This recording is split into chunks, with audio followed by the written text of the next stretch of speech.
So this is the type of rake I used. Not real stiff. You can turn it over and get some of the stuff with the backside too. And then the broom is a kind of a stiff plastic type of thing, pretty stiff. But your goal is not to take much stone off the roof. Stone does come off.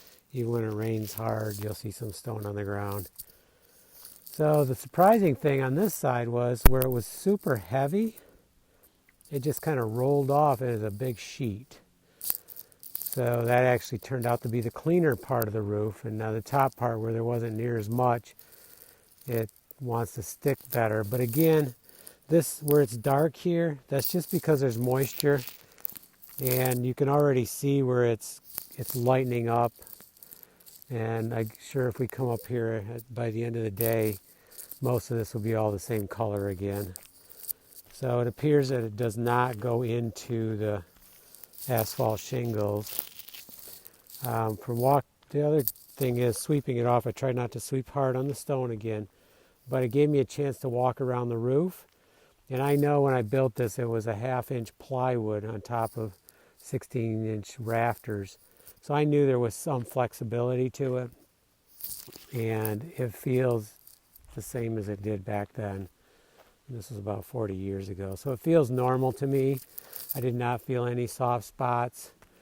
One thing maybe I should know while I'm up here is our Venta Ridge, or that might be a brand name, but basically it's a vent, and it's a hard plastic material with the air can come out, but little bees don't really go in there. I suppose ants could, but so you can see where it starts about 3 or 4 feet from the end and goes all the way across. Now if you were to take this off, there's about a 3 or 4 inch gap here in the roof where the plywood comes up on each side but doesn't come together. And the reason is so that gives you a chance for this venting ridge to work. So one of the downsides of asphalt shingles is they can get super hot. So you don't want to do this type of stuff in the blazing sun on a warm day. Even if it's not even a super warm day, in the blazing sun it just gets really hot. And then you're going to be able to take off more and more stone because they're going to be loose. So do not do this. Also be careful. I'm not trying to make a safety video here, but you need to be careful doing any of the projects and look up safety precautions, use the right safety equipment, and don't go outside of your limits.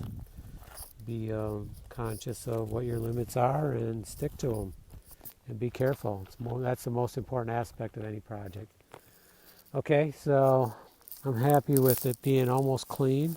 Well, kind of clean, a lot better than what it was.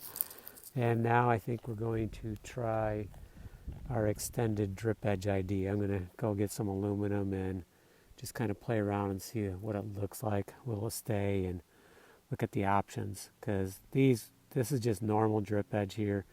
And when I do a video about the extended, I'll point out what the issues are.